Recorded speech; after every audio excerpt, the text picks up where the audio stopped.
I'm the Jamie Tart of this relationship. Jamie Tart. Tart, doo, doo, doo, doo, doo, doo. Anyways, welcome to the Neurotic Podcast, the Internet Computer Podcast with Jesse and Kyle. This is episode 10. Happy Supernova Hackathon Launch Week, Kyle. Yeah, we're in year 2, aren't we? Year 2, baby. We are ready. Here we go. The terrible twos. I'm entering year 2 with the baby, so I have all these context clues ready to go. It is the main net is walking. It can say dada and dog, although it also, I don't want to be too critical. It identifies cats as dogs, and that's not going to fly long term, I don't think, for a baby. Like, come on, baby, get your act together. Yeah, no. Your baby's got to be able to tell the difference between a cat and a dog at some point Yeah, in real life. yeah, because the cats won't let that stand. That's for sure. So the cats are all rightfully, the neighborhood strays are all quite scared of her. Actually, they there's only one friendly one that lets me pet it. That's like the mama of all the various strays around, and then all of them hold the baby with fear in their eyes, and they run away. They make eye contact, freeze, and then run. Well, just like a toddler as well. We've had a little bit of temper tantrum already after the birthday. Okay, well, And before the spoiler birthday. alert for later in the show, but we're going to explain everything going on with the price action, and then Kyle, using his data analysis superpowers, is going to make us all feel okay, and that it's all going to be okay, right? Have I got that right? Or am I? Or am I? Spoiler. Dun, Yeah. dun, dun. Good podcasting right there. All right, well, let's start out. Let's check in on the hackathon. Did you watch the hackathon launch? I saw parts of it. I haven't caught the whole thing yet. Yeah, you watched the Dom Oh, section. of course. I thought Dom did very well. I feel like Dom is like loosening up, and then he really took to Twitter afterwards too, and was on it. I put up a tweet that I think the Dom and the not Dom accounts are reaching like some sort of singularity point, and they're going to merge on Twitter, and the single unified Dom will emerge to rule us all. I'm excited. Hey, I want to know from Dom how he got that voice. His voice is very distinct. Yeah. And mysterious, I think. Yeah, that accent. I mean, I wish someone on this podcast had a European accent. I mean, we're really dropping the ball with our Midwestern and East Coast accents that we have. I could be more California dude, but I'm afraid, like, totally, I'm not as much as I could be. Is there a place in the world where either East Coastern or Midwestern accents are loved and be, and desired? Is that our market with this podcast? I mean, our market is international, first of all. Yeah. We're not bound by countries. We're crypto without borders around here. The host of the next great internet can't be regulated to just one language or one. But no, I grew up in the Midwest, actually. But we will only speak English, though, just to be clear. I mean, that's because we're boring, lazy Americans that only speak one language. Every time I talk to a European, they're like, yeah, I mean, I speak 3.5, 4 languages, like a normal educated European person. Well, you can speak for yourself because Ninaweza Kusema Kiswahili. You speak Swahili? Yeah, just a little bit. Just a little bit? All right. Well, maybe we should be doing bring that back for your data analysis. We'll drop that in Swahili. I can speak in a Midwestern accent. Don't you know, you betcha. You want to go cow tipping after we throw back a couple Millers? But that's Bobby's World right there. Yeah, right. A little ooh, Bobby's World. Deep cut. Yeah. Underwater where the fish don't stink. That's Bobby's World, right? With it was a Howie Mandel, right? Yeah. With the gloves before Deal or No Deal, or in the olden times. We're really revealing ourselves as how old we really are as 80s kids here. So, all right, well, let's get this show. Boy, we're way off track. Hackathon. All right, so we recap Hackathon. I've watched part of it. We loved Dom and in his part. And then what else is there? It was really good. I really enjoyed it. It was a really fun survey of a bunch of people making on the platform and making all sorts of, different leaders, different sources of innovation on the platform. We saw Bob, we saw Tommy Invest, we saw a lot of different people investing. A couple of the themes I saw coming out of it was one, just unbridled excitement where it feels like the potential of ICP is beginning to sort of overflow. Where with things like Bitcoin integration coming online, token standards, we've been building head down, building, grind it out, grind it out, grind it out. And we are just about, if this is like a hike, we're just about hitting that summit where you can kind of start to see the view peeking out and our bright future is there. So, there's a lot of work to be done. But that was really clear. And then the other was everyone is hiring. Everyone is like, I Mm, need developers. You don't even need to know Motoko. You just need to be a web developer with some experience under your belt. The message was, we are willing to train you. We are willing to teach you. We are willing to bring you up to speed, but we just need warm bodies that are smart, critical minds that know how to build applications and how to debug. And so everyone was hiring too. So if you are mm, looking for a job in the ICP ecosystem, Discover is actively interviewing. Tommy Invest mentioned that he was hiring. I think Tonic has positions that they are filling. They've got some new hires they just brought online. So mhm, everyone is. It's just that contrast of so much of crypto can be divided up into these very different worldviews. So while everyone is screaming that my hair is on fire from the retail trading price action side, meanwhile, on the development side, everyone is like, we need people. We have so much mhm. work to do, and we are raising money very successfully. I think that's really important too. That's a good piece. People Yeah. are really raising money, and they want to put that money to work, and they want to put it to work now. And Mhm. so that was a really big ongoing theme. And then I'm just excited. I've got a lot of people in my DMs that are like, "Hey, can I show you what I'm building?" And I just love that. I've been Yeah. pushing my new my new thing, my new hashtag that I'm trying to make happen, like Fletch, is hashtag here for the tech.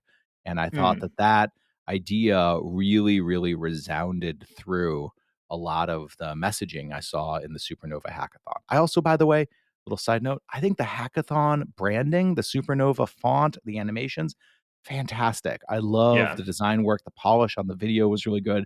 Production was really strong. I really like it. Community centric kind of vibes. That was all super strong too.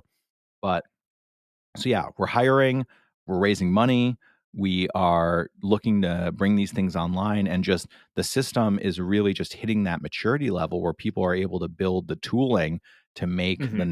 next great app. And so that was my big takeaway. Yeah, it's a stark comparison to last year's hackathon, which was during the summertime, if I remember correctly. But that focused mostly just, single developers building, smaller applications. And now here, fast forward a year, I'm sure there's still the hackathons, there's a $6 million prize out there. So there's going to be small teams of developers as well. But in parallel to that, you have these bigger organizations that are growing. You have money flowing in. So there's actually formal structure around some of these products in terms of companies. So I don't know, just that stark contrast between year one and year two, and it's exciting. So hopefully, when year three comes around, we're seeing actual large organizations as well who are participating in the hackathon, at least in the supernova type public release. Yeah, it seems like a lot of the organizations are kind of ramping up to Origin, which has Hmm. the Paris Hilton invested in some other celebrity money. And they hired Austin from IC Devs as their CTO and heading things up. And obviously, huge Austin fan.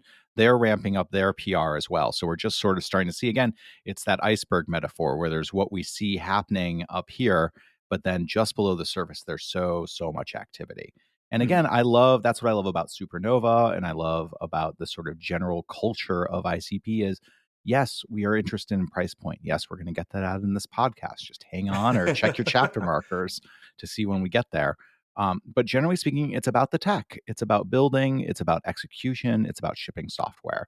And that nose down to the grindstone focus on the fundamentals, I think, is what is going to make ICP a really strong investment opportunity and a really Hmm. great platform moving forward. And what makes, this sort of crisis tunity we're in with our price point right now is also, if you're strong enough and brave enough, it could be a real opportunity too.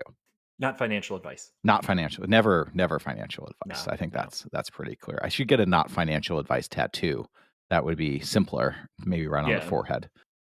Yeah.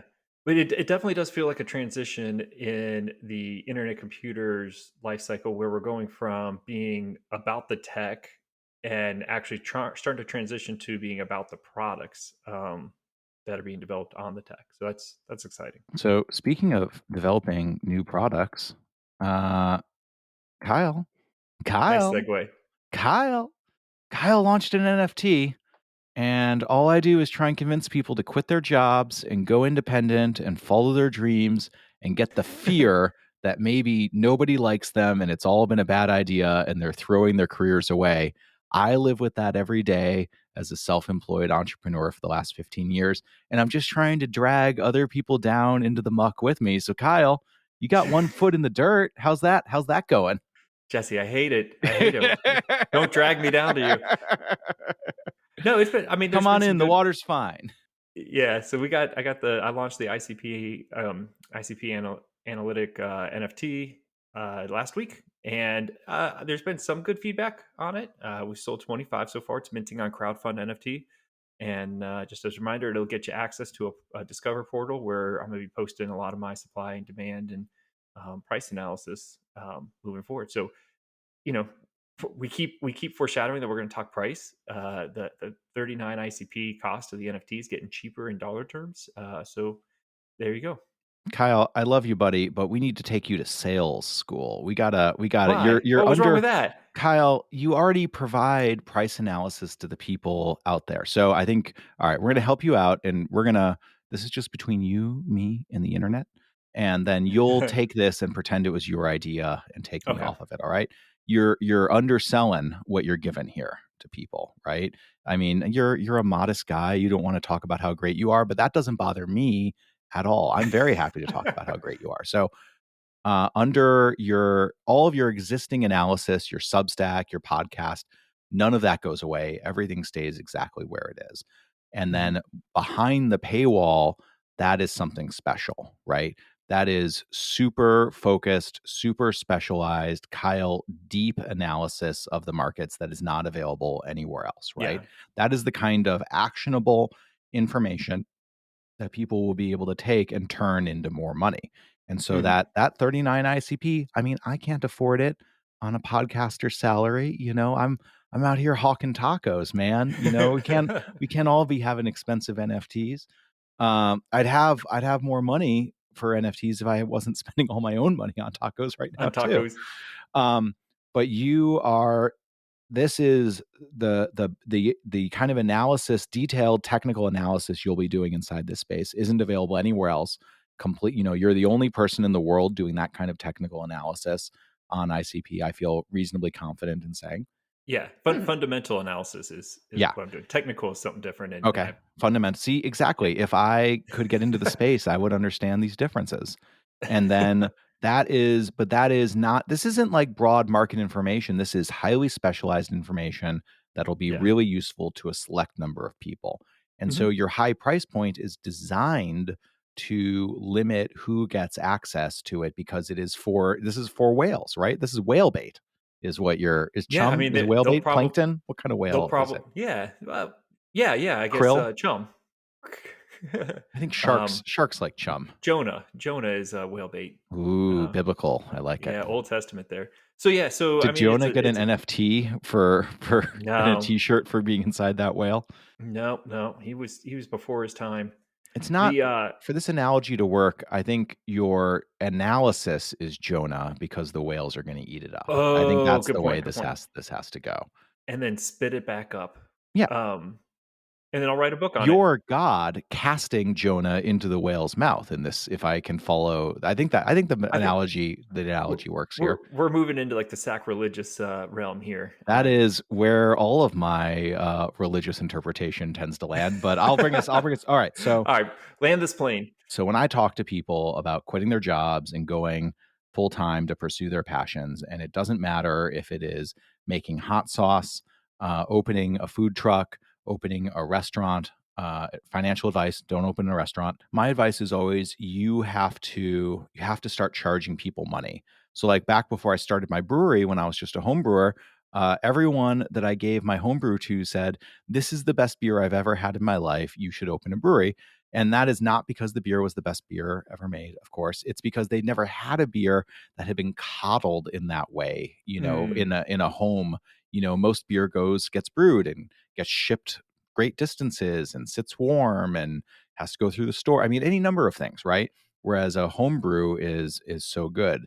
So what I always tell people is you got to charge money to find out what people really think. And that Yeah. was true for beer. So giving people my home brew and saying, "What do you think?" 100% yes, you should start a brewery. Then you switch to, okay, now I'm selling the beer.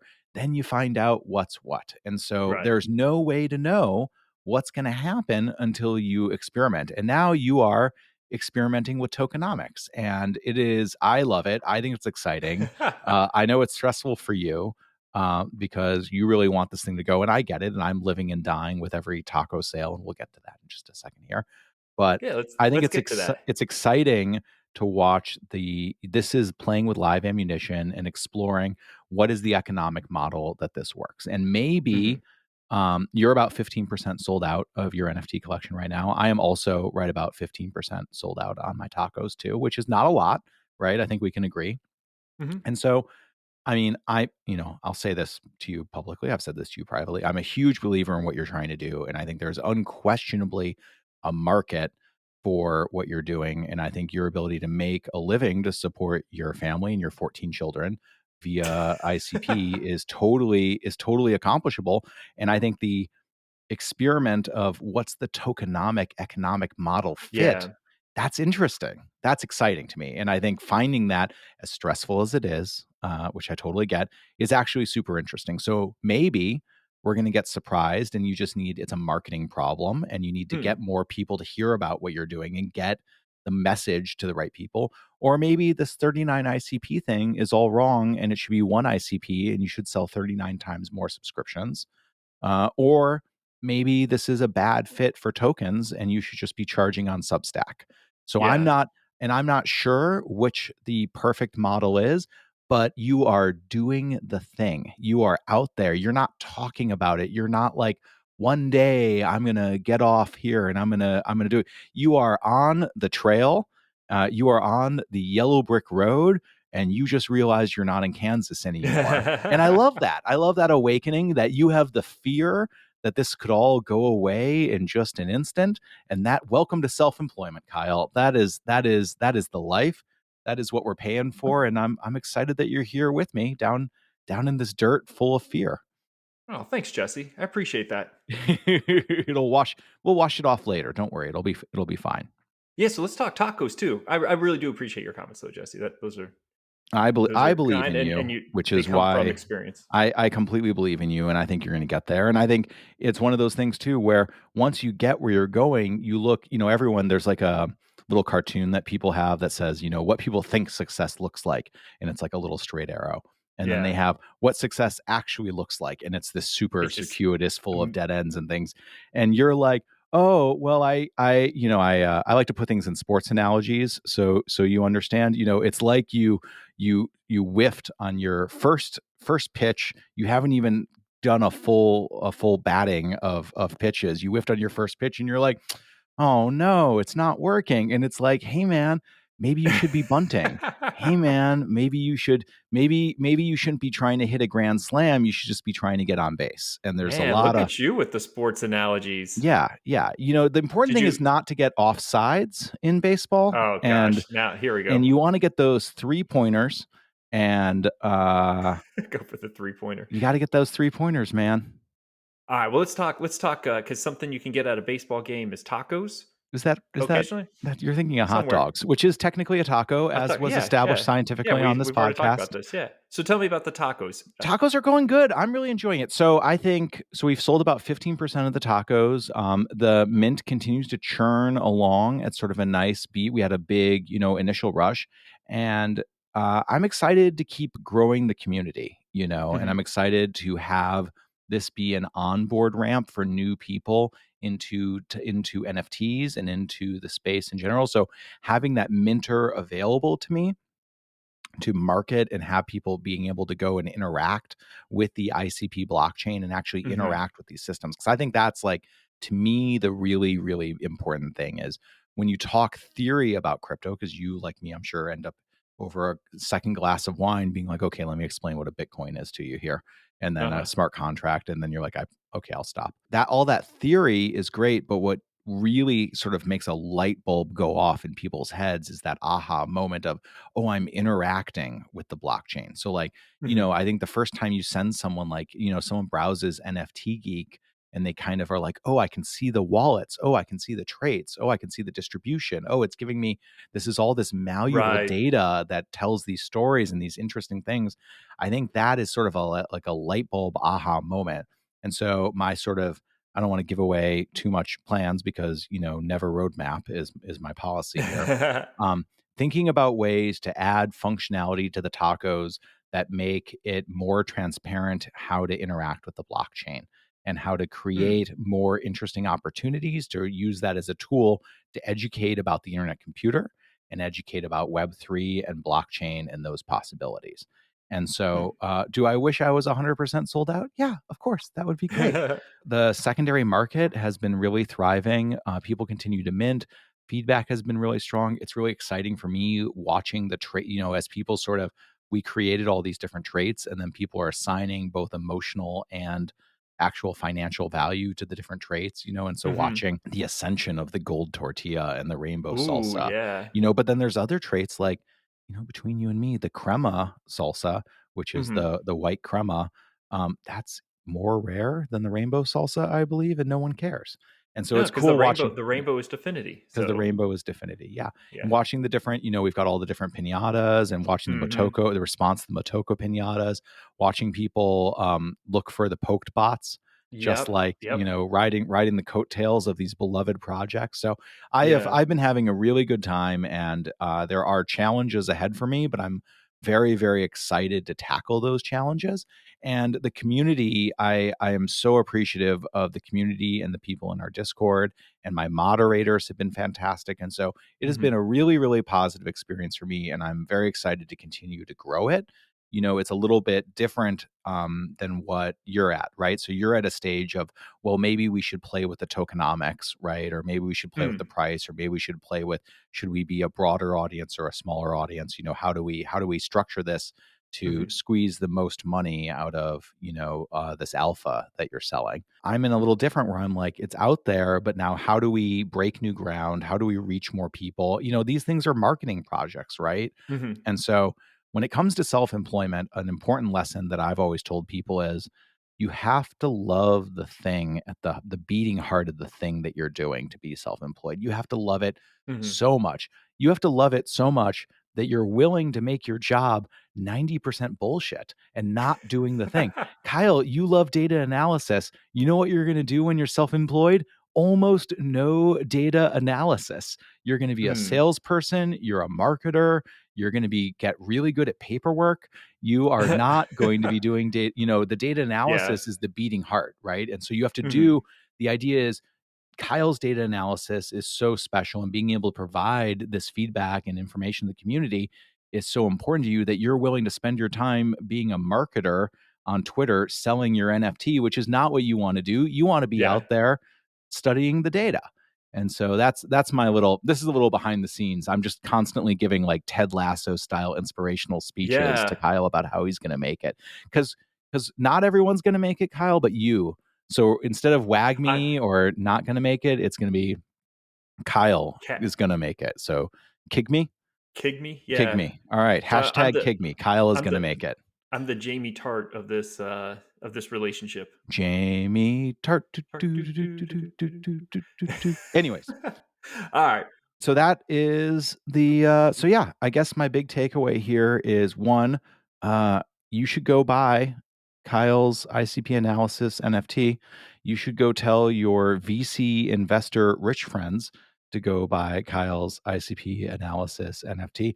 Or if you have 39 ICP burning a hole in your pocket and you're not sure what to do with it, me being the good friend I am, I put an NFT. I put one of my own personal tacos up on the marketplace that features the Jason and Kyle pod on it for 39 ICP. So if you want a little piece of Kyle but don't want to personally enrich Kyle, I'm selling a taco NFT expressly for trolling Kyle, which is really what all NFT projects are for, is That's worth trolling your it, right? friends. Yeah. So that's what friends are for. So one way or another, we want your 39 ICP. That's Either, what we're yeah, getting at, yeah, right? we're gonna get it, you know. Yeah. I mean, and that's the thing, is the price action, and I promise we're gonna get there. Every time I say this, it's like check check your chapters to see when we get to price. Yeah. All right. Um, oh, we're Let's not going make to it so we price. get there. I've got more before we get to price. Don't Yeah. no spoilers, Kyle. Um, but we're gonna get your 39 ICP one way or another, and it's just your choice if you want it to make Kyle smile or cry. Both are equally good emotions in this case for me. All right, so one more thing before we get to price action, because we got to have our vegetables on our way to price action dessert. Kyle, we got to talk about what's going on with the governance on the NNS. Oh yeah. It is like exciting time. So a Definity has really stepped in, I think, with some really interesting feedback, and they wrote so much that my eyes glazed over and I couldn't read it all. And instead, I put it in the show notes, and I just said, I'm going to need Kyle, who's so much smarter than me, to explain it to me.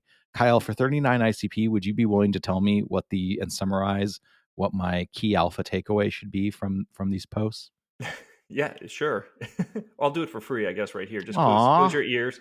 Close your ears No, so you'll Kyle, thank me later. demand Yeah. everyone, yeah, everyone that hasn't bought one of our This is NFTs, skip this chapter. Can I gate it? Can I gate it somehow? All right, so yeah, so Definity has responded to essentially like the community's attempts at preventing spam and improving proposals. There's been all these great ideas that have been brought up in the forum and proposed, and so Bjorn from Definity has started a thread where he suggests nine what do you call them, design evaluation, what would you call this, Like a principle. yeah, like yeah. How to assess an idea based on like nine key Yeah. functions. Key KPIs, Okay, not quite that, but sure. indices, Yeah, sure. metrics. Let's say design functionality, I guess. So I'll go through those. It's a great read. We'll put it in the show notes, but there's a table in the middle of it that kind of shows their evaluation of recent suggestions. So it kind of even gives you a like here's what this might look like. Um, but essentially, what Bjorn's saying is every idea should be evaluated on whether it decentralizes the NNS and whether or not it encourages active participation. That's one. Number two is whether or not it's secure, and that's obviously pretty important. Number three is whether or not it focuses on long term thinking, as that's been kind of indicated that this is a 20-year project. So we want to be thinking long term. Number four is it efficient and scalable? So that could be both from the design perspective as well as from so on the back end and front end, basically. Is it efficient, and are both of those scalable?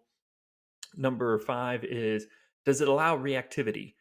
Which is something that I don't think I'd really thought too much about, but there's a lot of motion proposals that require Definity to act really quickly, like shutting down a problem child node or something like that. So, can they do that under the current structure?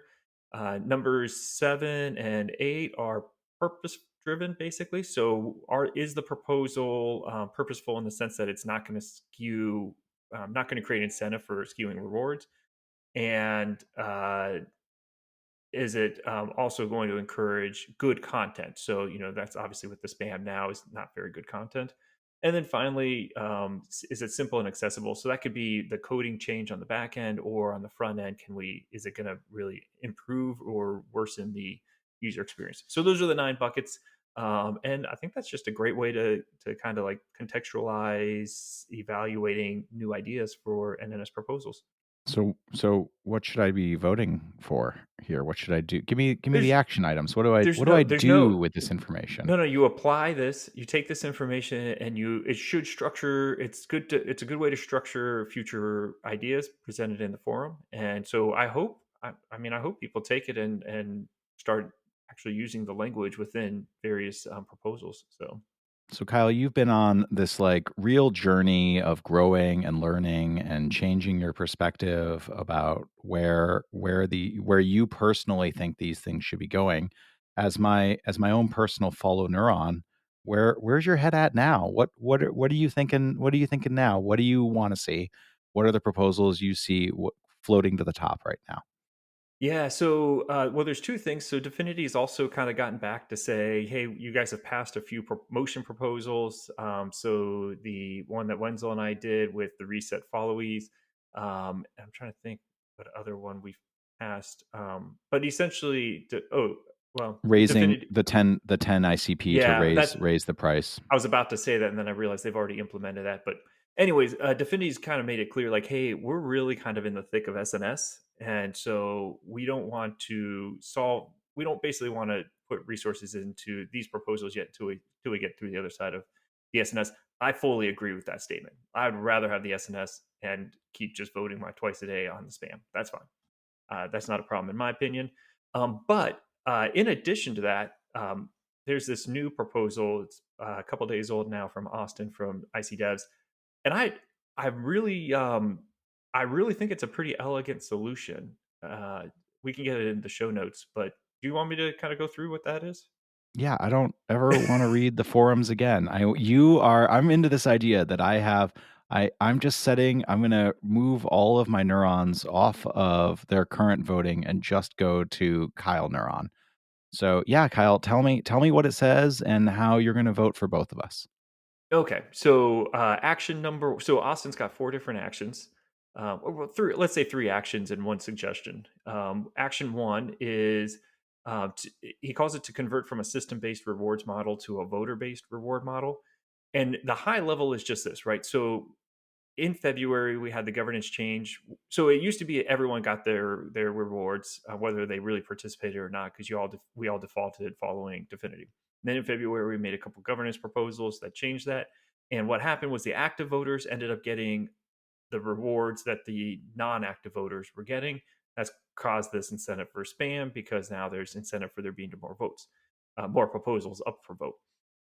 His suggestion. So if you think about that, like act there's a set pie, and under the current structure, active voters get 100% of that pie. What Austin is suggesting is a change so that the pie essentially is the same size, but active participants only get their share, like what they would have gotten, let's say pre-February changes, and the passive ones they don't get rewards. That just those ICP never get minted. So more or less, the pie shrinks to the size of the active voting. And so instead, so that removes a lot of incentives to create spam proposals. It still encourages active participation, but also has a nice benefit of reducing inflation. So even so, there's a whole piece there that I think I haven't thought through yet of whether or not we actually want to reduce inflation, but it does seem like a nice elegant solution to the spam and to still incentivize participation in the NNS. So again, going back to that idea of is it decentralized and active? I would say yes to both of those things. And and so yeah, so that's action one. Action two is essentially to where until a proposal on the NNS gets at least 3% yes, you have the ability to hide it. So this is kind of a similar solution to Jordan Last has suggested in the forums, a two-step process where a proposal first has to go through like a step one would be like, can it get a minimum threshold of votes? And if that is true, then a whole new proposal is set up that goes out to the broader community and can be an official vote. But this is essentially a way to do that, but just with one proposal. So you can easily hide proposals that haven't met a 3% threshold or whatever the threshold is. Uh, and until and anything that fails to get 3% would just basically be like there's no proposal, so it wouldn't skew. So there's no incentive to vote for proposals just to skew the rewards, which is kind of nice. What I don't know from the forum yet, and maybe I just missed it, but I don't know if something fails to reach 3% and it's just um, discarded? Does that come with the rejection fee or not? But anyways, that's action number 2. So that's kind of a way to, again, incentivize good proposals and really reduce the amount of work that somebody has to do. And if you're kind of like more time constraint in voting, you can make it so that you only see the ones that have that at least 3% of the community said like, hey, this is worth your consideration. And then finally, action number 3, he recommends going back to the one ICP rejection cost. Whew, people gotta be tired of hearing my voice. No, man. Here for it. Want more of it. About to get some more of it. What give me sort of what's the flash take? Give me the hot take. What do you think of this? I mean, it sounds just from the top, there's a level of consideration I really like here. There's sort of a thoughtfulness. There's a non-reactionary kind of tone and approach to Mhm. the entire thing, not even getting into like the actual content. I just am really liking the sense of thoughtful, forward-looking stability that the proposal is structured with is really great. Yeah. Much better than something I would write. Yeah, it actually is very elegant because, it rolls up a bunch of ideas, like the idea of, like, having a spam button or, the idea of being able to be a passive voter or, a passive participant in the NNS without actually, voting. It kind of sidesteps a lot of those questions and really just kinda elegantly answers those. Um, my hot take is I love it, and I love it for a couple of reasons. One is it can be implemented today. Austin actually gives out the code, the lines of code that would need to be changed, so it's actionable today. Um, it also does seem to resolve all the issues that we're seeing.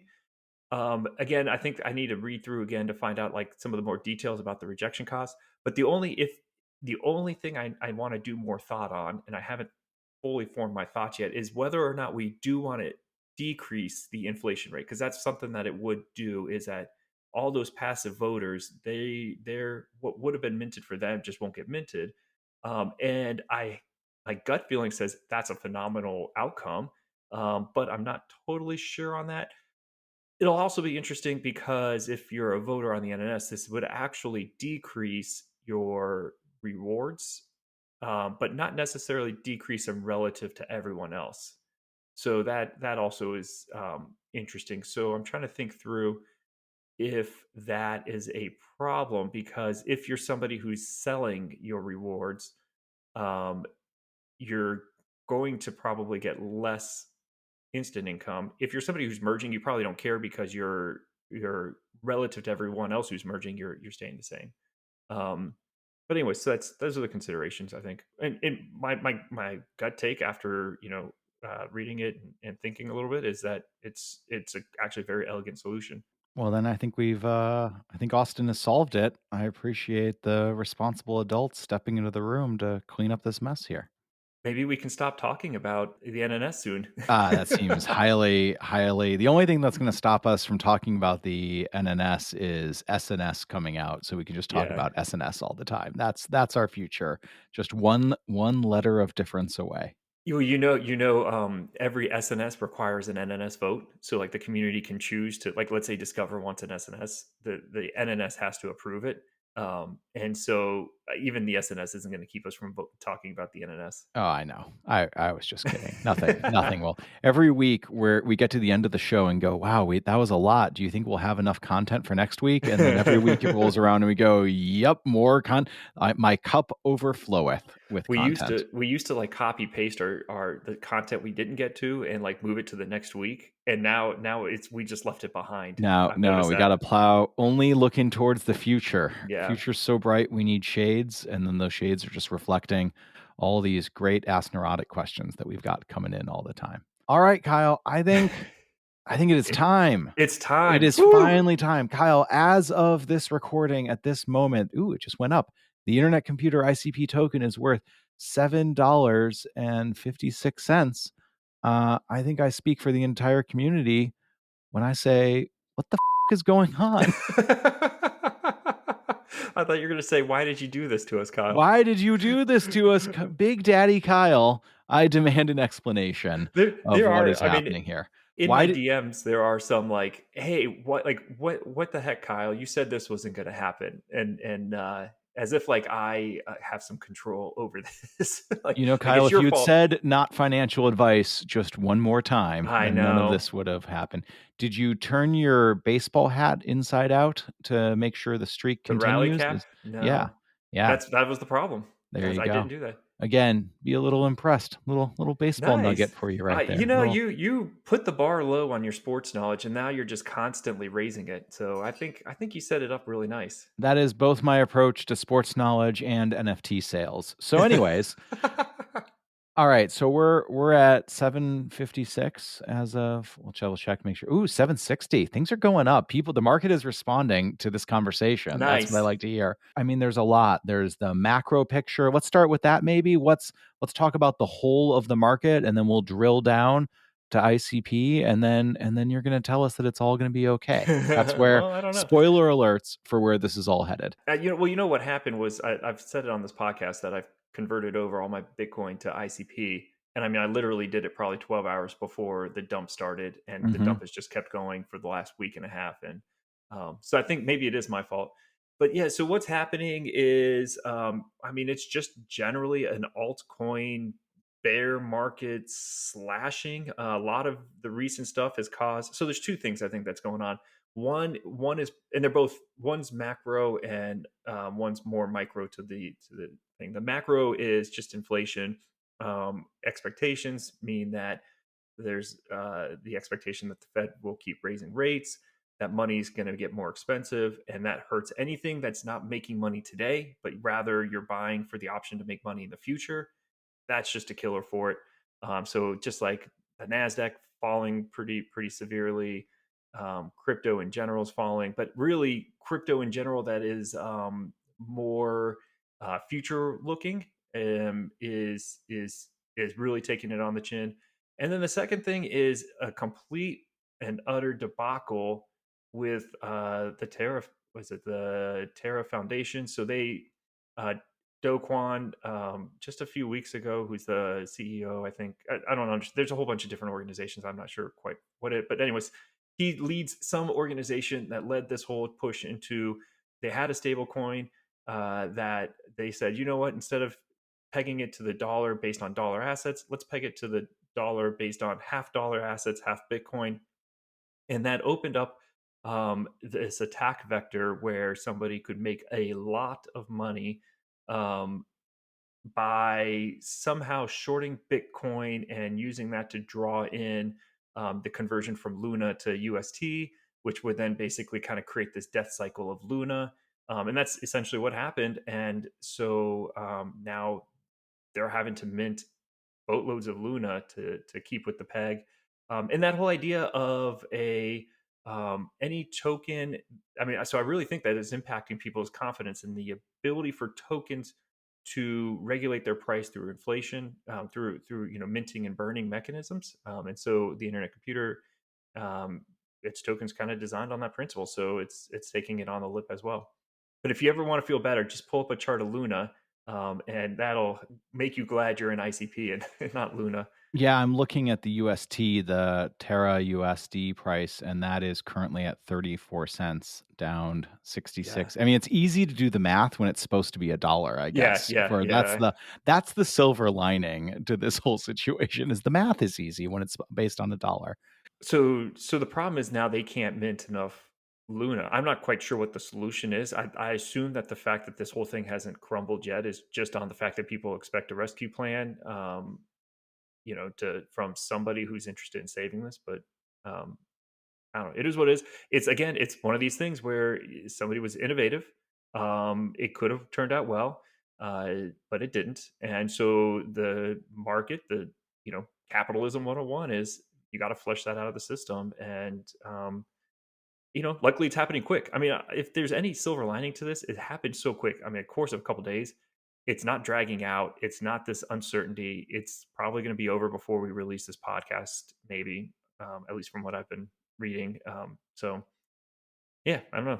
Yeah, their foundation has a pile of money that they draw on to protect it. Mhm. However, what I've been reading is that that pile of money is awfully close to the bottom at this point too. And so Right. there may be a complete breaking point, or they may skirt death at this point. But let's focus in. So you fired off a little emergency Substack post as well on this topic, titled "Death by Node Rewards Part 2." I love this title right here. This is fantastic.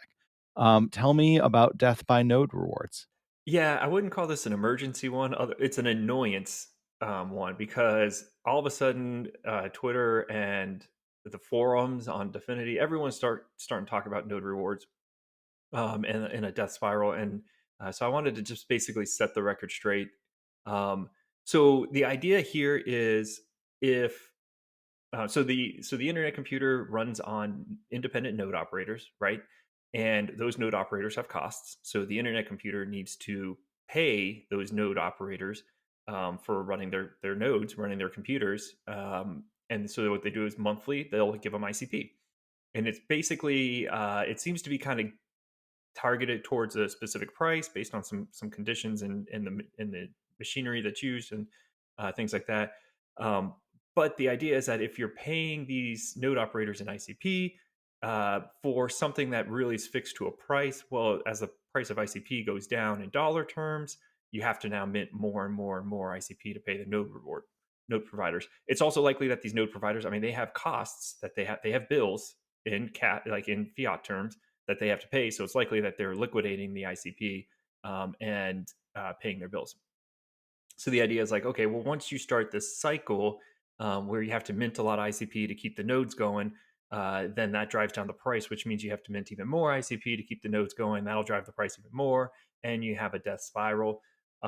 It was first proposed back in December. It became kind of a topic. I did a quick analysis just to say, like, just to look at it and say, like, is this a real risk, and when does it become a risk? And essentially, I concluded. So that was part one article. I concluded, like, really until it gets like $3, it's not even worth your attention, right? So now that the price got down to $6, and actually I'm looking at the chart, it looked like we hit down into the fives. 591 is the lowest I'm seeing. All of a sudden, people are like, "Hey, that's close to three." Kyle said we're gonna have a death spiral at three. Are we inches away from a death spiral? And so that was what this part two is no, we're not inches away from a death spiral. It could get down to like a Sorry, can you dollar. repeat that one more time, We are not. louder for the people in the back here, just so there's no misconception? We are not anywhere close to a death spiral, and here's why. So even if the price, and these are the numbers I use, even if you assume that Dfinity keeps bringing on node providers, which they don't have to, but let's assume they will because they're preparing for exponential growth for the system. Um, so even like the dollar amount that we have that the IC has to send out to the node providers, even that keeps going up, it's still, and the price goes down to like $3.50 or something like that. We're still only minting 1 million ICP per month, and that isn't even greater than like our governance rewards. It's not greater than the amount that's dissolving off the NNS. So it really it like it's on par with those, or it's like close to it. So even if if it went down to like a dollar per ICP, you're still in this area where the inflation from node rewards is about equal to the governance rewards. So it's not a great situation to be in. The only reason a death spiral would start out of that is if there's a prolonged period of time. And so I guess that's the way I would think about it. If we hit $3, maybe you start like putting it on your risk register that this is possible. If we're under $3 for a year, okay, yeah, now the risk of a death spiral has been going up, stepwise throughout that year. But it's, again, I said in the article, it wouldn't even be in my top five worries for ICP at this point right now because it's kind of immaterial. And honestly, if ICP got down to like 20 cents, the outcome's already known. Before Death Spiral got started, we'd already know the outcome, I guess, is probably my point.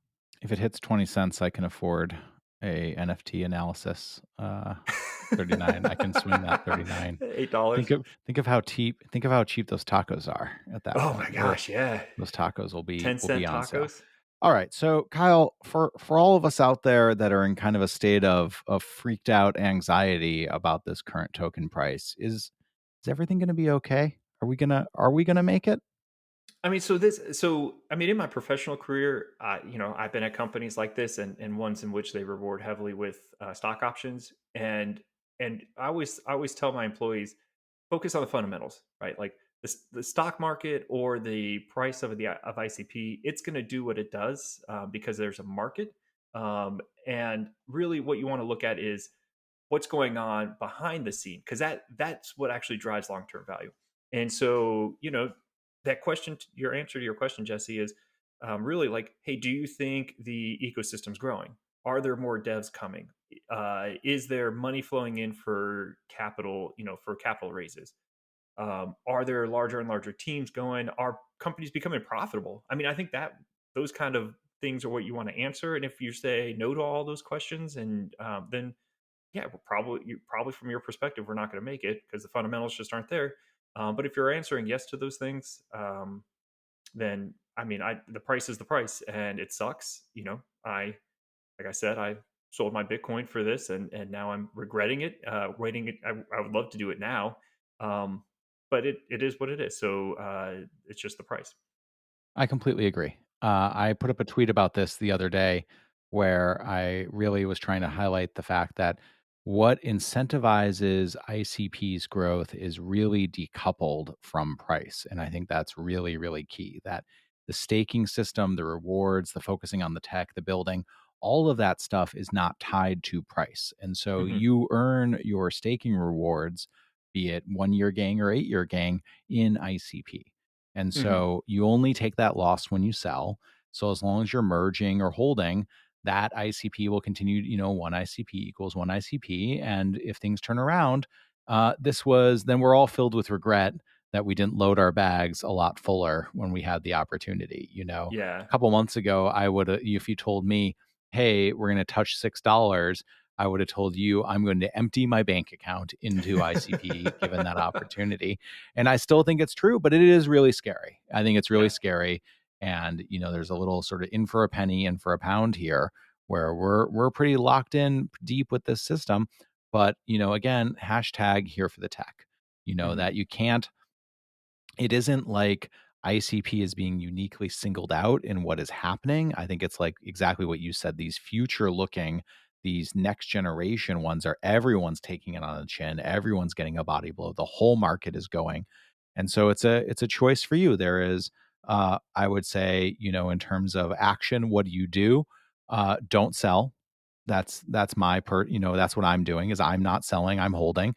And then, you know, if you double down and fill your bags, or maybe close your laptop and go outside and get some fresh air. Yeah. And, you know, all of these things are good responses to what's happening, but it is really stressful and it's really scary. But if you step back and, you know, focus on the bigger picture, not just those red candles, the fundamentals, the supernova, the technology, the Bitcoin integration, all the things that made us bullish on ICP last week are even truer this week, only the opportunity has grown. And so, you know, there's a lot of different lenses you can look at, you know, what's happening through the macro, the data analysis, the emotional freak out, the how am I going to explain this to my wife? You know, all of those pieces that need to be tackled.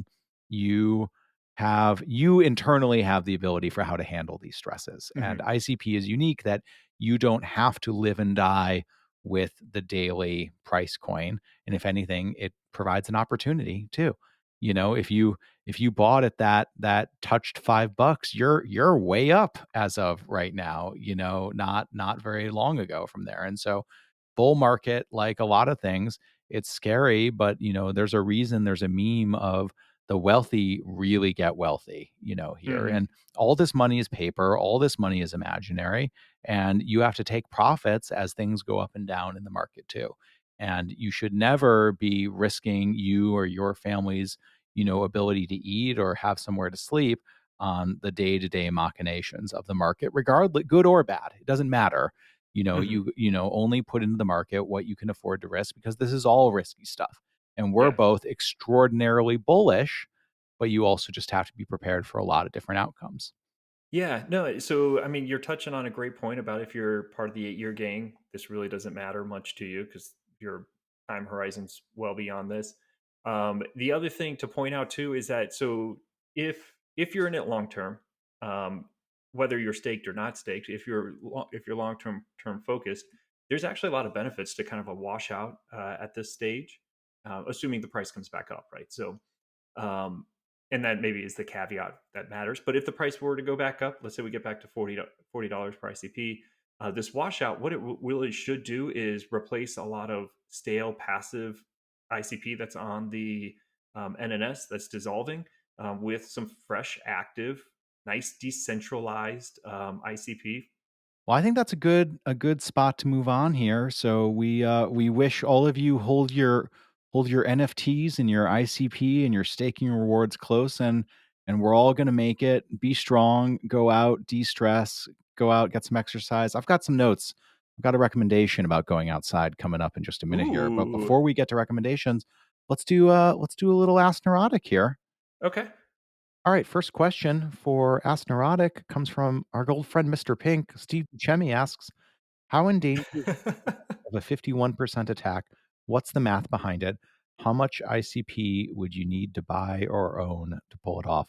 Kyle, have you filled your bag enough for a 51% attack on the NNS? I think if I waited to convert my Bitcoin over to right now, I could. Get close. I'd I own it like maybe. I like the idea of whale Kyle. I think all of us little minnows could appreciate that. Could you so let's start with, could you define what is a 51% attack? What does that mean? And how is the internet computer safeguarded against it? Yeah, so I mean, throughout crypto, it's usually meant more like if you can get like in Bitcoin, if you can get 51% of the computing power, you basically can modify the blockchain and do whatever you want. So you basically own it. So there's the idea of like a 51% attack is if you can get to 50.1%, you're going to own it. So in the case of the NNS for this question, it would essentially be getting 51% of the voting power. And maybe you could even define that as just for one proposal, or maybe you want to look at it just in general having 51%. And so can you do that? Is that something, should we all be living in fear that Elon Musk is going to sweep in and get 51% and take over things? Well, so 55% of all the staked or of all ICP is staked currently. So a new entrant couldn't come in and get 51% of the voting power of the NNS. Now, that doesn't necessarily mean a 51% attack is impossible because I mean, I guess it's theoretically possible that somebody could own, let's say, 20% of the voting power now, and leverage that to get another 31%. But that seems pretty unlikely. I mean, you're talking about having to buy up all the liquid ICP. And so at that point, the price would just shoot, it would become cost prohibitive. But there is this interesting idea that for a specific proposal getting 51%. So, like, let's say you chose a week in which the whole internet community was out on vacation and not a lot of people voted. I guess it's theoretical that you could actually get, let's say, maybe you got, let's say, 6% voting power. And there's a proposal that you really want to see get through. You might be able to um, maybe like I don't know if the community was asleep, nobody was voting.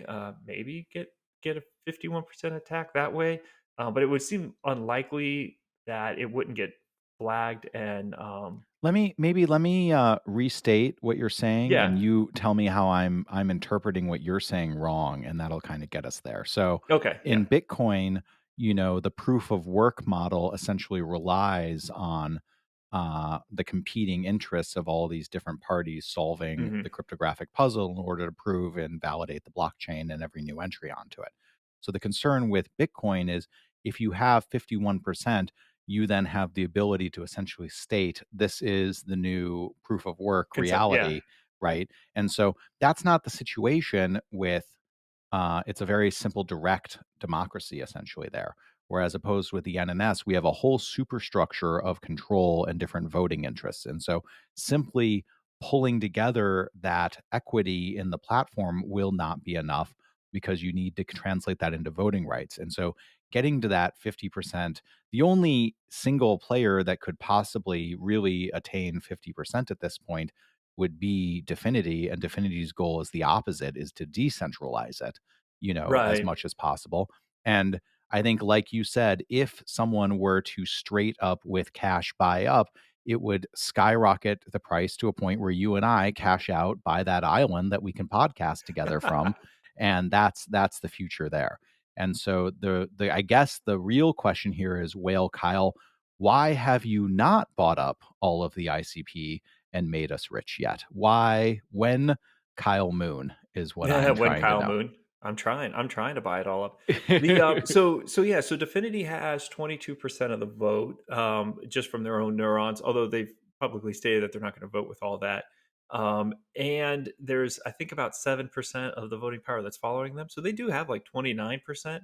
I guess if you wanted to like throw, let's say Dom, I don't know him personally, although I do know he has ICP because he tweeted out saying he Tweeted that bought he some. bought, he's whatever the opposite of a rug pull is, that's what Dom's doing. That's what Dom is he's shoving more rug under our feet, and under we're our like, feet. is everything getting more plush around here? What's Yeah, going on? yeah.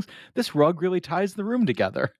So let's assume if Dom had, he would have to have a pretty considerable amount, and that seems unlikely that he. I guess he would have to not been voting with it this whole time too, because it would be pretty well known that, um, again, there's 50% of the voting power on the NNS doesn't seem to vote ever.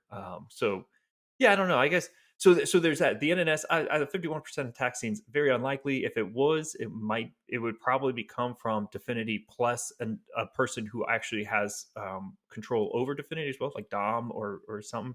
Um, I don't. It just seems my brain can't wrap my head around how that would actually work.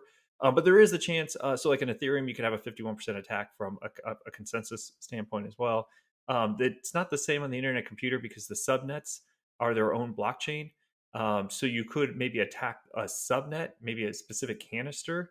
But I think what it does is it requires nodes on a subnet.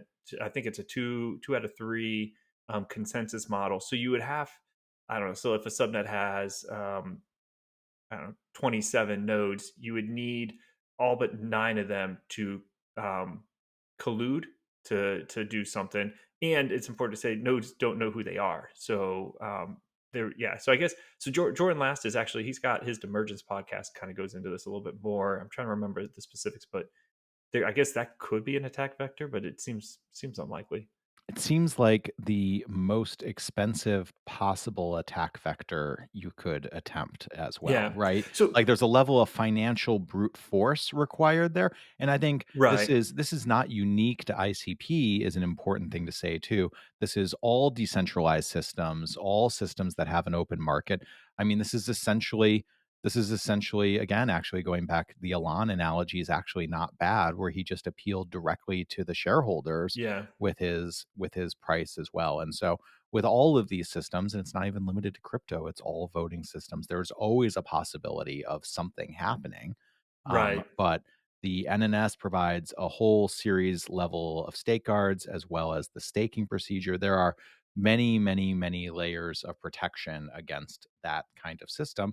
And the central decentralization approach also provides, it both provides the opportunity, but also the defense against these kind of systems Right. because it's so spread out with the many, many stakeholders that are helping make these decisions. I think it's important to recognize as well that these attacks would be expensive, and it also would be against the attacker's um, in best interest, right? Right. Because if you attack the NNS, you have to do it with a lot of tokens, and once you complete your attack, now your tokens become practically worthless because uh, you know ICP is crashed. So I mean, and that's so that Luna example is a great one where it was profitable for someone to attack that whole UST Luna setup, and so they did. But if it was not profitable, it would not have happened. Right? Nobody wants to get $1 billion and then flush it down the drain just to prove a point. Right. I don't think, at least. Besides Elon, but yes. All right. Next question comes from Sal Mahler. Talk about the ICP tokenomics. Dispel what FUD and what are constructive criticisms of the tokenomics.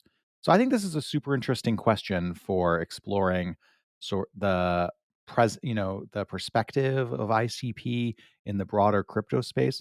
I have a theory that Hmm. part of the reason that ICP is so misinterpreted is that ICP is so firmly not vaporware and delivers on its roadmap in such a real way and is run by a bunch of computer science geeks, not marketing entrepreneurs trying to make a quick buck. It's run by people, really genuinely kind of unironically, enthusiastically trying to remake the internet in a real way. That so much of crypto doesn't even know how to respond. It's like a foreign alien that speaks a different language. This kind of enthusiasm and approach to shipping software and focusing on the tech. That Mhm. actually creates this gap between people on the inside that understand what's happening and people on the outside that are like, I don't even understand what's going on here. And so I think that creates this delta where you and I that are in it are like, this thing is brilliant. This is the future. And people from the outside being like, you're making a bunch of promises. How do you get there? But then don't peek under the hood to go, oh, look at all these look at all these upgrades. Look at Yeah. the NNS. The NNS again enables this kind of upgrading and responsive reaction to future proofing the system. Look at Ethereum's transition from proof of work to proof of stake and how difficult that has been compared to the way that NNS evolves the system. And so I think it's this just completely foreign alien thing that a lot of crypto doesn't even know how to respond to, since it actually ships software in a really traditional way. And so I think that is where it's kind of at the root of a lot of the issues. And then the tokenomics, there's a lot of people asking like, how many tokens are in the supply? How many are there? Oh, you're minting more. That means it's not limited. And a total lack of understanding about the cleverness of the approach. And so that's where that misunderstanding in the market creates the opportunity where we see a really, really bright future for us and are so much more focused on the tech than the day to day machinations of the price. Yeah, and I think you've nailed it. A lot of the FUD, what I would consider FUD, is kind of geared around criticisms you would have of really any startup company, like, oh, you don't make money in the internet computer. It's, oh, you mint way more than you burn. Maybe it could be focused on the price, which is fair. The price has gone down since launch, and I don't know. I mean, I personally believe the supply demand dynamics are pretty favorable for the end of this year. Starting in May. So yeah, and we already talked about death spirals and how that seems unlikely. But yeah, I mean, the FUD seems to geared around like at one point Uber was losing 60 billion a year or something like that, or 25 billion or whatever it was. They actually made that's probably a bad example. They may still be losing a lot of money, but my point is they're still around, and that's kind of where the internet computer is at. Is they're still looking for that product market fit. They're really looking to build the ecosystem. So yeah, I think we beat that horse. I think this whole episode's been about that FUD. Every episode is about fighting FUD. It's our past, it's our future. Yep. All right, what do we got next for our questions? All right, we've One got more. one more. We got a good one here. How did you guys meet? Will you have guest interviews? Do you know if Vitalik is aware of ICP and his take on it? So let's take the last question first. We know Vitalik is aware of ICP for sure. He's commented on it from time to time and generally has some positive things to say. The original, a lot of the original founding team, including Dom, really came out of the Ethereum space too.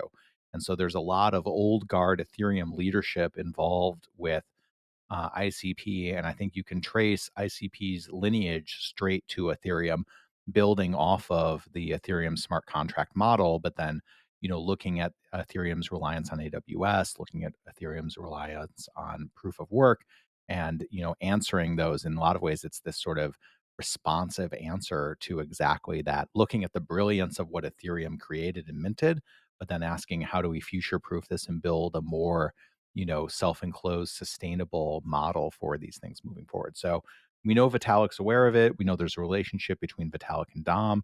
And generally speaking, most ETH people are actually very, very bullish on ICP from what I've seen and sort of see it. And they can see that lineage and that Ethereum DNA going farther into the future as an extension and a natural evolution of Ethereum. Anything to add to that, or that cover it? No, you got it pretty well. You Perfect. touched on All all the right. points. Then how did we meet? So I mean, I'll start is that, when I came on board as a marketing contractor for Definity starting in beginning of December last year, I was the Kyle's newsletter became immediate mandatory reading for me. And in fact, when you were on Twitter and it was first linked, I read that and thought, this. Why is there not more of this? This is exactly what I need for helping educate myself. And then went into the Substack archives and then read everything you'd written, which annoyingly only just took a couple minutes because it turned out you had only gotten here a little bit before I had. Not, we're all early here. So Mhm. there wasn't as I was only disappointed that there wasn't more in Mm. that backlog for me to read. And so I read all that and I was like, this is really sharp. And then almost like maybe just a week or two after that, very, very shortly after that, you did a Twitter space with ICP Guru and someone else was co-hosting it with them, but I'm forgetting off the top of my I head. think it was Bing Theory. And Ving Yeah. Theory, yes. Yeah. ICP Guru and Ving Theory were hosting a Twitter space and you were having endless technical problems. And Yep, I I slid remember into that. your DMs and was trying to provide a little Yep. bit of emergency tech support for purely my own benefit. I was like, if Kyle doesn't get in this space, I'm not going to be able to hear Kyle's answers to these questions. We eventually did get you on there, and I thought you were great on there. And then I invited you onto the space that Crypto is Good, Daniel and I host together. And I didn't tell you that I was already scheming to invite you to do a podcast with me at that point. I just invited you on. And it was your secret tryout without telling you that I wanted to do this with you. And you passed with flying colors.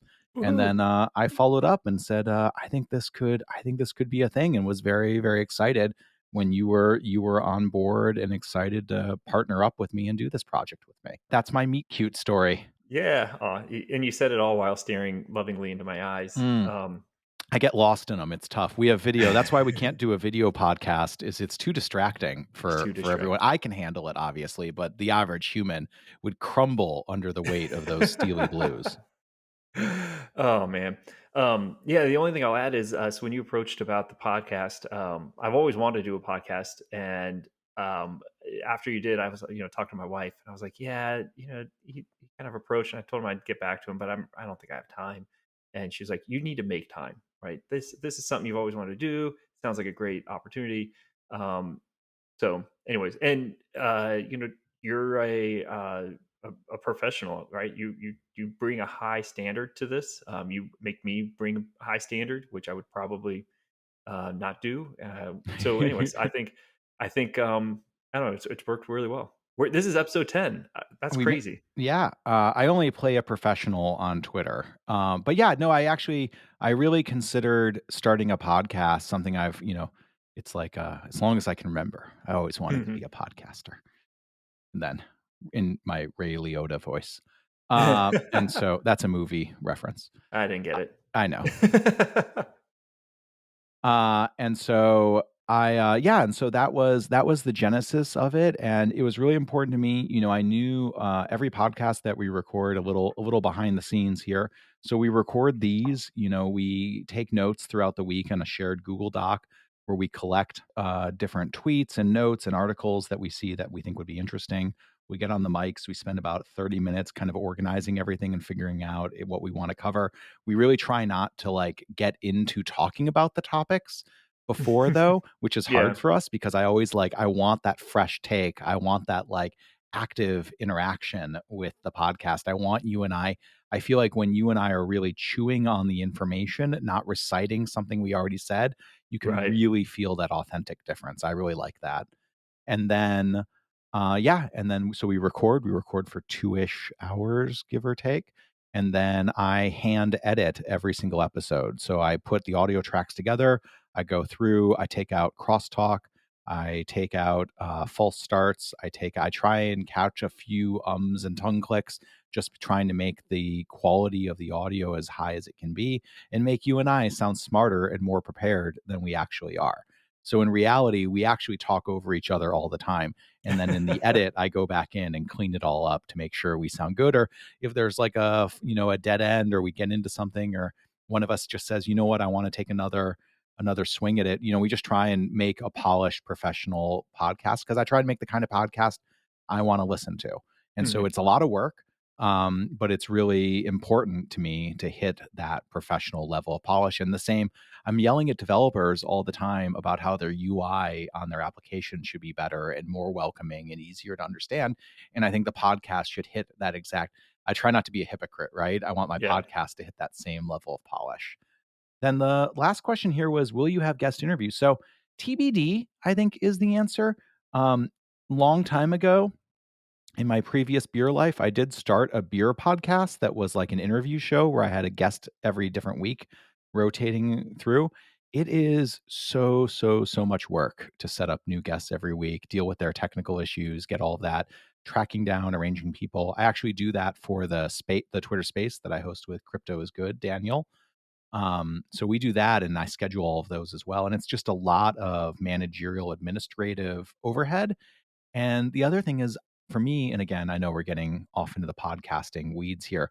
Podcasting is very intimate. You and I talk every week, and the experience of listening to a podcast feels like friends that you're having a conversation with. It creates this really lopsided relationship as a podcast. And as a podcast lover, I feel this way too, where my favorite podcasters, I feel like I'm personal friends with them. I feel very clued in to their life, to their what's going on. It feels very intimate. It feels like I have a lot to say to all my favorite podcasters. And I really wanted to bring that rapport and that sort of comfort and that consistency to this show.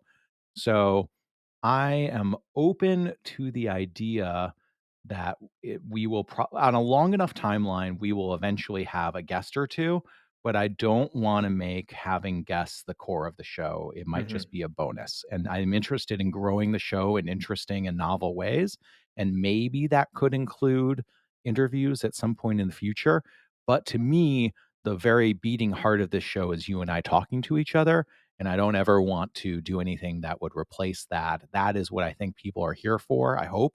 And if you're, this is coming at the very end of a already long episode. So if you're listening to this right now, it's you are the faithful. Hello to Kyle's wife listening to this. Hello to my wife listening to this. Hi, Dom listening to this. Hello, Oh, all yeah. of our listeners that I can't get to by name.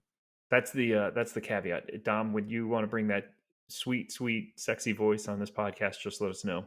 Dom, standing invite. I was actually, we've talked about when someone's traveling or something like that, it would be, we might have to do a guest host one day or something like that. Because it's important. Again, it's important every week. We're going to have an episode every week, no matter what. And someday when one of us is traveling, I think it'd be really funny for you to come on the show and Dom is just sitting in my chair, and you do the episode with Dom instead of me. I think that'd be a great episode. And the two of us are like, how do we start Zencaster? Yeah, where's the start button? It's just, like, I don't know. Jesse the podcast does it. comes out and it's just 90 minutes of silence, and you're like, but trust me, it was really good. It was a good conversation.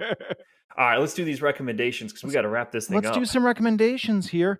All right. Ooh. Now you're just seeing what I wrote, aren't you? I just seen what you wrote. You got it. You go first. Kyle, you're going to ruin your reputation for terrible taste in movies. You've got a great movie recommendation right here, and I'm very excited. All right, I'll go first. Yeah. Kyle, I'm gonna go rogue. I've got something different. Kyle, my advice is to get a bike, and more specifically, to get an e-bike. So I, at the beginning of the pandemic, we were all locked in, living in Los Angeles. My wife and I share one car. And I used to take Ubers all the time. And then when the pandemic rolled in, Ubering obviously just kind of went out the window, getting into enclosed spaces with strangers. One of my best friends moved from a couple blocks away to downtown Los Angeles, and I needed a way to go drink fancy wine with him. And so I got an e-bike. It was actually an anniversary present from my wife to me. That's awesome. And so I'll put a link to the bike that I got. I got a bike called a Ride One Up 700. It looks like a little bit of an overgrown moped, and it's an e-bike. So it's a standard pedal bike that has a large battery in it that then provides additional pushing support. And so it's not an electric motorcycle or anything like that. It's an e-bike. And so it Yeah. provides boost. So it has two modes on it. You can either have pedaling support. So it has like a scale of 1 to 5. And as you pedal, it'll provide more or less, support to help you. Or mine also has a little throttle button that you can push down and just kind of take off as you from red lights and stuff, which is super, super fun. Nice. But I have loved having an e-bike. It makes biking around Los Angeles is actually really, really fun for a town that doesn't have a reputation for that sort of thing. Hmm. There's bike paths following a bunch of the rivers around LA. So the LA River is actually beautiful. It's not just for filming Arnold Schwarzenegger, the Terminator, chasing a Yeah. child trying to save the future. It's also full of egrets and ducks and all sorts of wild animals. Hmm. And it's a really fun way for getting around. I like biking up. I can bike up to the Hollywood sign. So if you're in a podcast player and I've done my job producing this podcast, which I just talked about so extensively, if I've done it well, if you look down, you should see a picture of my bike just below the Hollywood sign. And so the bike is a great, for me, it's such a fun, nice way to get around town and to get exercise. And for me, my broken brain, getting physical exercise is the only thing that keeps the depression at bay. And so I really, really like the exercise and I like getting outside. And I like the bike. The E part of the e-bike makes it a mode of transportation where you don't have to, you get to that hill and you get a little help when you Hmm. need it. Yeah. And so I've completely taken to it. I wear a helmet. I'm very safe. I do my hand signals. Don't worry, mom. And but I really love biking around. It's been a really great experience for me. Nice. Man, how long of a how long can you get on one charge? Does it last? I guess obviously depends on It depends how on how you're much you using it, but use it. So generally speaking, hauling my fat ass around and going up hills and using the batteries, it'll get me, if I'm using the battery heavily, I'll get about 20 miles of use out oh, of it. okay. Oh, so you And get if a I'm and if decent I'm run. stretching it, I can definitely hit 40 miles. I mean, if you're not using the battery at all, it goes as long as you want. But Um, but you then you have a tend big to, battery that you're it's a big battery that's kind of heavy. Yeah, there are some regulations, and so they are speed limited where the bikes electric battery won't help you go faster than like 25 or 28 miles an hour. And so, but again, that's pretty fast. That's yeah. not too bad. But you can obviously pedal as fast as you want to.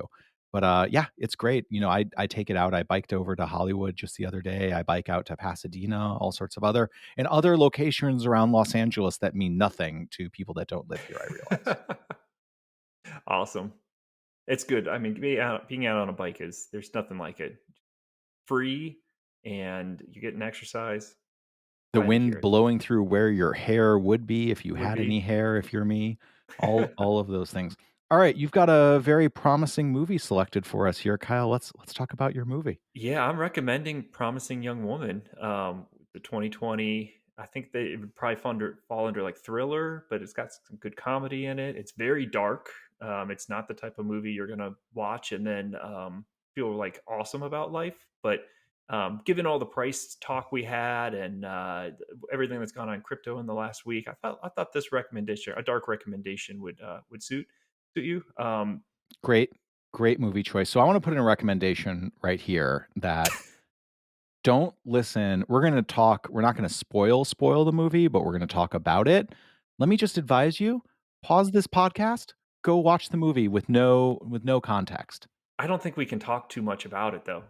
That's All the right. thing. It's a hard one to talk about without it not spoiling the plot, but like Right. spoiling the I don't know, the way it makes you feel, I guess. Right. So we'll say the movie is about, sexual assault and women, and the casting of the movie is what I find really, really amazing. The woman Mhm. in the lead is just incredible. The script is phenomenal. It's really gripping. It's really unexpected. It's very adult. I want to be very clear. It's very adult. A lot of sexual content in Mhm. this movie. Um, but the movie casts all of your favorite nice guy male comedian Yeah. actors. Yeah. Every favorite male comedian actor that you have seen in a movie in the last 10 years is in this movie. And they twist your expectations of what that nice guy behaves like in a meta way that really, really goes the distance. Yeah. I just love this movie. I've been recommending it to people constantly. I think it's genuinely surprising, really, really original, Mhm. and goes places. And again, the cast is just phenomenal. Fantastic cast. Yeah, and I think you kinda captured it's the plot is very serious, the topic is extremely serious, but it also is it's unlike most movies you'll ever see, in a lot of ways. I don't wanna say too much to Yeah. spoil it. Pitch I will pitch black. Very, very, Yeah, very pitch black yeah, comedy. yeah. Yeah, but it is funny, like, there are some spots where you're like, "That was generally funny," and not just because it's, like, gallows humor, it's like, "No, that was good comedy."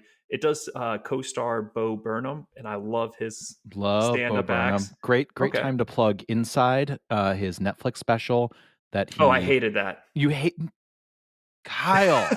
His Kyle, you his hated stuff in that. It's a work of absolute genius. it made me Incredible laugh work. exactly 0 times. I wanted comedy, and it gave me, a narrative of the pandemic. Yeah. Well, Which Kyle, I was like, "I'm living that narrative. I don't need you to tell me, Bo. I it want you is to have it a is song very about much Chipotle." yeah, alright. So, yeah, Bo Burnham I think actually Bo Burnham's, acting in Mhm. Promising Young Woman really, Yeah. really strong, really enjoyed his acting. I thought it was really great, and again, a really nice inversion of his stage, persona as Yeah, well, yeah. which I thought was fantastic. No, Bo Burnham's Inside special, Bo Burnham, fantastic musician, comedian. He's, like, 17 years old. He just turned 30 because he has a song about turning 30, but the whole thing about Inside is it is and all of his stand-up is about the artifice of performance is a huge, huge Mhm. piece of what he does. And so his Inside special is, and I'm making finger quotes that you can't see because it's an audio medium, but he films it by himself inside a single room the entire time. Mhm. And then at every single opportunity reminds you that it is a performance and he is lying to you about that fact. And That's so right. the songs slap. I listen to the song soundtrack all the time. Turning 30 is a bop. I can't see you're laughing right now. So I I'm call laughing at you. You sound like you're trying to sound cool to a bunch of 8th graders. yeah, Slap and it bop. slaps. Yeah, it's No 8th yeah, graders are listening to this. I mean, no nobody's listening to this anymore anyways, no but cap. It is I'm using all my TikTok lingo that I've learned from the Utes. I'm like the Steve Buscemi meme of hello fellow kids. yes. No, Inside is fantastic. Go watch Inside. Can't recommend it enough. Come sing the songs. I know all the words with me. The sexting, you didn't relate to the sexting song? I don't It's even remember using that well. emoji to raise the temperature of a conversation? Yeah, maybe. I don't remember it well enough. It just remembered being disappointing. But remember, this is my recommendation. Now we're talking about you're subtly getting a second recommendation in here. So I think this is bring it like in. my 4th subtle I recommendation, think and it I'm is. under par. That's a golf reference.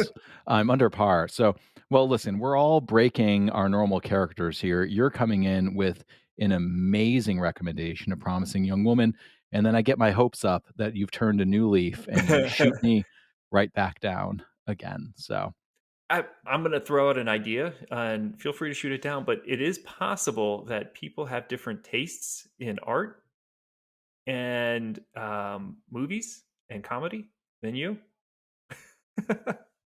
As I'm saying these words, just your stone face. All thanks for listening right. to Yeah. another episode of the Neurotic Podcast with Jason and Kyle.